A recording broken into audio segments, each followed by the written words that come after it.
Good morning. What I'm going to show you today how to make is my famous persimmon cookies. So in here I have 2 cups of persimmon pulp, and this is my secret on how I make it a little different than everyone else. Um, I mix the seasonings in here in the processor all together, and it just comes out a little bit different. And also, I'm doing a double batch. So I have 2 cups, but it's just one. So everything that you're going to see today is a double batch. So in here is 2 cups of persimmon pulp. So to that, I'm going to add 2 teaspoons of baking soda. Because I remember I'm doing a double batch, so it would be 1 teaspoon. But I'm going to do 2.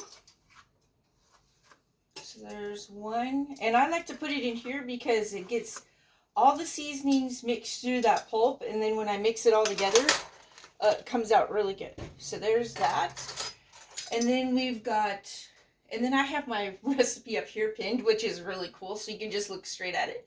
So next is 1 teaspoon of cinnamon. Oh, this is ground nutmeg. So this is cinnamon. Alright, so we're going to put in 2 teaspoons because this is double again. Man, it already smells so good just with the cinnamon. Okay. So now we've got a 1/2 teaspoon of nutmeg. So we're going to go ahead and use a whole teaspoon because we're doing double.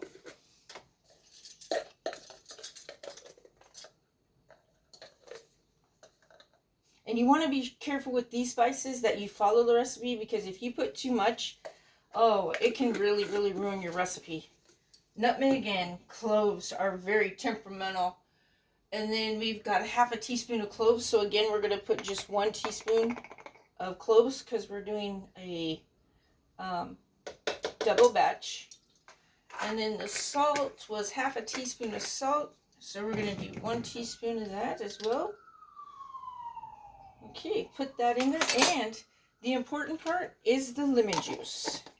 We got to add that lemon juice in there, which is going to be 1/2 teaspoon. So we're going to use a whole teaspoon of lemon juice as well. And it's really kind of weird how the pulp comes out, because it kind of comes out like like in a glob once you put that baking soda and all this stuff in there. Because it's really, it just changes the texture of the pulp. Okay, so now I'm going to put that in there and get that mixed up.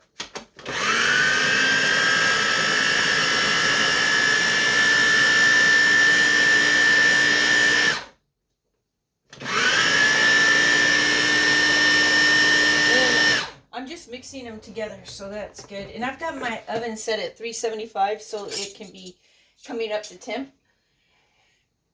Next, I'm going to beat the eggs. So it calls for 1 egg, and I checked my eggs. I like to do them separately to make sure that they are not have anything wrong with them. Don't just throw them in there. And I'm using butter instead of shortening, and it would be 1 cup. So I'm using 2 sticks of butter.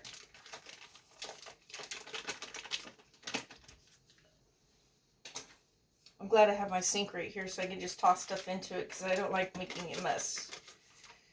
Okay, so we've got that there. And let's see, was that the only thing that goes in there? So with that, it's the eggs. Oh, the sugar.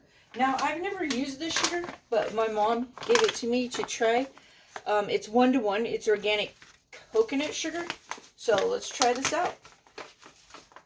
It's going to be 2 cups of sugar, because we're doing a double batch again. 1 if you're only doing 1 batch. And I don't know, it's got clumps in it. So let me break these clumps up. I've honestly never tasted it either, so I should probably taste and see what it tastes like, just to see.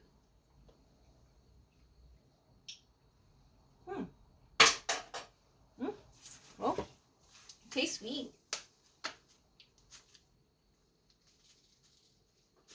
Okay, let's see here. Man, it's really foggy where I'm at today. I mean, very foggy. So there's 1 cup of sugar.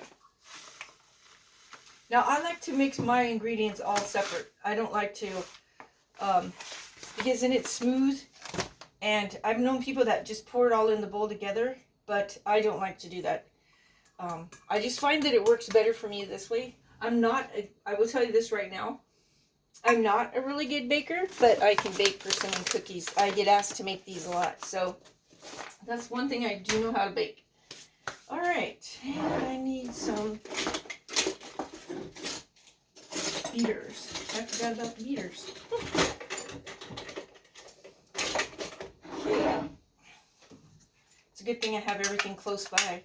All right, let's get these in here, and oh, might help if I turn it on.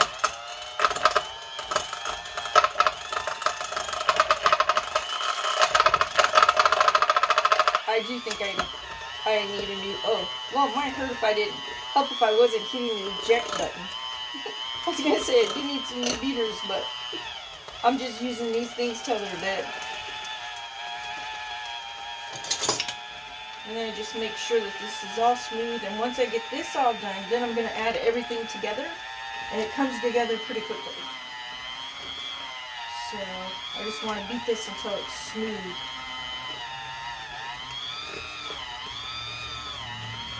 And this will actually help you when you're mixing it all together. Because after this, I'm not going to use a mixer. I'm just going to use my spoon and stir it all together. Yeah, I really do think I need to break down and buy me a new mixer though.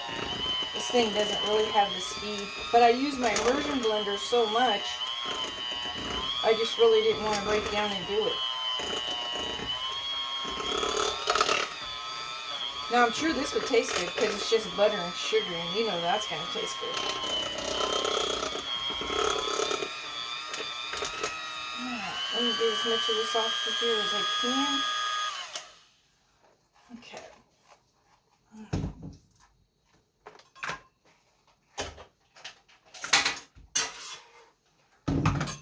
Alright, now I'm going to switch places. Now, in here, I have 4 cups of flour. If I was doing a single batch, it would be 2 cups of flour. But again, because I'm doing a double batch, I have 4 cups of flour. Now I'm going to add in this mixture here with all the sugar and everything. I usually, which I just realized, I usually mix the pulp with this as well. But I did not do that. But it shouldn't make a difference. Let's go ahead and add this pulp in. Now, if you take a look at how it looks in the processor right here, it looks like a gel now that it has all that stuff in there.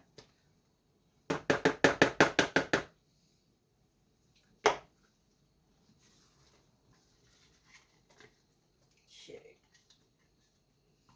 Now this is the part where it's kind of hard because you have to use your hand and do all this mixing.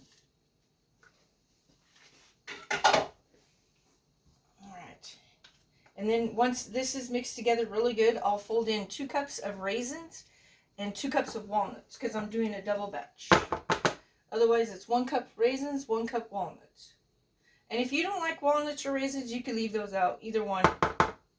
We love them, so the more the merrier.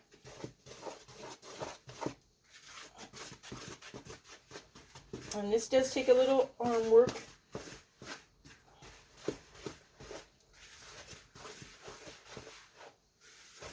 Get that all incorporated, and it does kind of become kind of stiff. And I'll tell you, it's getting hot in here because I have the oven set at 375. It takes 15 minutes for the cookies to cook. So just mention that while I'm doing this. Yeah, and this part does really wear your arm out.